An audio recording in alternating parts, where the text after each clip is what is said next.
Hello, good morning, good morning, good morning, good morning sa ating lahat mga idol. Thursday morning, narito pa rin po tayo sa lilim ng ating mga buyo, no?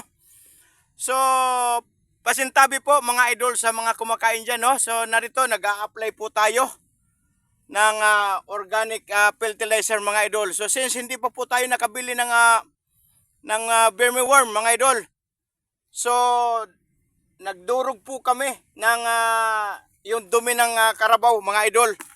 Hinalo po natin ito, hinaluan po natin ito ng abo, yung mga sinunog na mga kahoy mga idol. Ito na po ang naging resulta.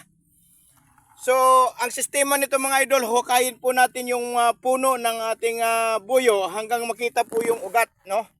Yan. Para sa ganun, doon po natin ilagay yung dumi ng karabaw para makasipsip po sila ng sustansya. At gaganda po ang lalago ng mabuti yung ating mga pananim mga idol. So narito po yung ating butihing katuwang mga idol. Yan o. So siya yung naglalagay ng organic fertilizer sa puno ng ating mga buyo. So mga idol, paki-follow and share po sa ating mga videos, no? Maraming salamat sa patuloy na pagsuporta ninyo.